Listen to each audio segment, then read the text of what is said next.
Yo, what up, what up, what up? This Boss TV, and you know I don't play. I don't be posting no fake stuff, you know what I'm saying? I do my research. This really for everybody that's been following the Kenneka Jenkins case, because you gotta kind of know a little bit about the case if you're gonna understand what I'm saying. But this is the statement from the guy that found her body. We're gonna go straight into it. Let's see what it says. Okay. Now, it says that he searched the back kitchen while patrol officers were searching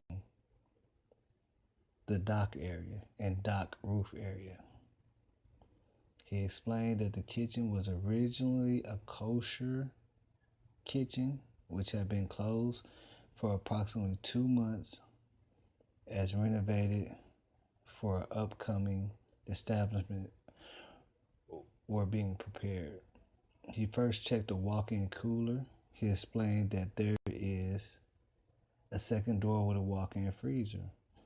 It was when he went into the walk-in freezer portion, he observed the body laying on its side. He stated that he only saw the body's legs. At that point, he stepped out the freezer to direct patrol officers toward the freezer. When asked again, he stated that he only saw the subject's legs but did not see the victim's face or torso. He was asked if anyone may have been in the kosher kitchen. He stated that, again, it had not been used for approximately 2 months as equipment had been removed as part of the upcoming renovation. He believed that the contractor may have been in there in the kitchen earlier in the day on Friday. It was not known if the contractor had secured the area before they had left. Now I'm gonna go in this one. See, I'm gonna read both of these and then I'm gonna tell you what I'm talking about.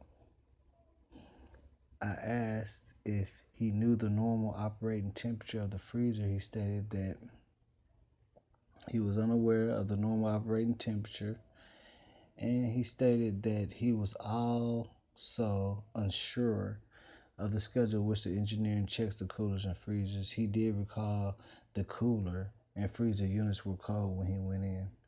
I asked him what was his reaction when finding the body in the freezer. He stated that he had never found a body and was extremely nervous. He thought that the police officer, Walsh,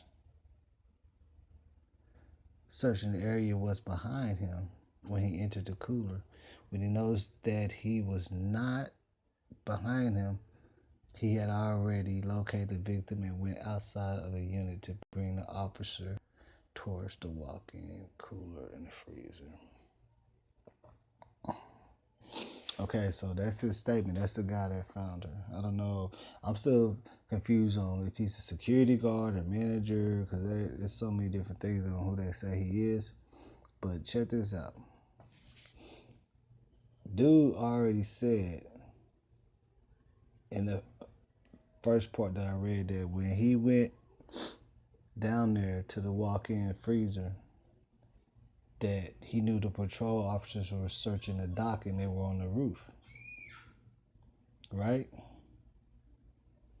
But then whenever they start asking him questions about how you felt when you found a body, yeah, he explained it, but for some reason he says, again, he thought that the police officer was behind him when he entered the cooler. When he noticed that he was not behind him, he had already located the victim and then went outside of the unit to bring the officers over there.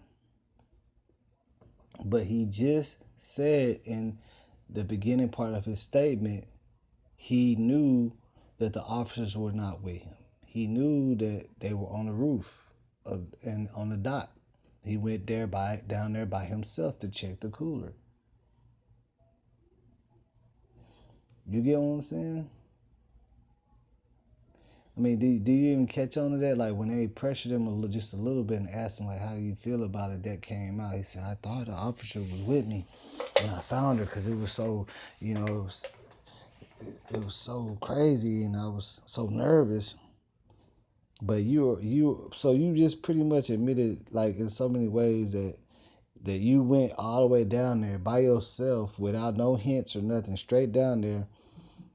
At the same time that no officers was around you. See, that was the question was about. You know what I'm saying? Like people will tell on themselves in certain ways. That was what the question was about. Basically, like when they asked you how was it feel, because you seen the body and you discovered it by yourself. How does it feel? You're like, oh, well, I was scared, and it was the first time I ever seen something like that. I thought the officers were behind me. Well, I mean, why would you say that if you already said in the beginning of your statement that you knew you stated that they were on the roof and everything like that? Now, I mean, if you don't understand what I'm saying right there, that's just, you know what I'm saying? Like, you know how, like, if a kid takes something or hides something from you, they'll kind of lure you somewhere and then they'll run somewhere else and then find it for you and be like, yeah, it was over here. It was never missing. You get what I'm saying? Like, that was the whole plan, is to go straight down there while the police wasn't down there. They was on the roof. You know what I'm saying? You don't want them to be down there when you find it. You see what I'm saying? Come on now. And if you ever watch the video when he found her, then you'll kind of see, you know what I'm saying? But hey, I mean, that's just little other things that you got to look at. Now, another thing that I want to look at is, if you've been following the case, you know that they specifically said, the hotel already said that none of the kitchen, yeah, it was being rented out, but it hadn't been used for weeks or months, and they had proof of that because none of the sensors never went off until that time they seen her, Kenneka, walking in there. I said none of the sensors never went off for months down there until that time. Okay, that's cool that you said that, but at the same time, why did this dude right here say that it's very possible? Right here, he says it's very possible that somebody was there that Friday and they didn't secure it.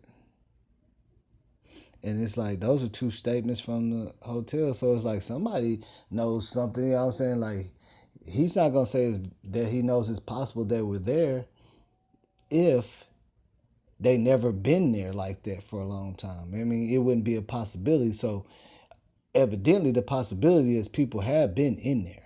You get what I'm saying? Like, if he going to say it himself, yeah, I think somebody was there Friday, the day before, that just didn't secure it. And then you got the hotel saying nobody never been in there for months since that the sensor's been triggered by Kenneka. You know what I'm saying? Like, if you work at a hotel and you know this place has been abandoned, nobody's been there, you know that for sure, right? You're not gonna say, yeah, somebody probably was there Friday. Because the only reason why you're gonna say that, because you know people been down there. You know what I'm saying? That's just another thing. Like I said, this is the person that found the body and everything. And the way he went down there, he just went straight there. It's all just weird. But that's what I'm saying. Like, y'all take a look at this and tell me what you think about this statement. Because, like I said, it's just conflicting with what you're trying to, the narrative that you're trying to build on as far as what went on. Like, they don't go together. You see what I'm saying? You can't say, hey, everybody was up on the roof and I decided to go down here and check, you know what I'm saying, by myself, and found them. And then later on they'd be like, how did you feel when you found the body? You're like, well, I was scared because I never found a body. And at first I thought a police officer was with me. No, I mean, why would you think that if you said you knew that they was on the roof? You said when they went on the roof and on the dock, you decided to go find a body by yourself, which is, you know what I'm saying, kind of questionable too, because it's like, why would you go off without them to find it? You know what I'm saying? Like, everybody know how that shit go, man. But, check it out and then holler at me. Tell me what you think, man. Boss TV, I don't play.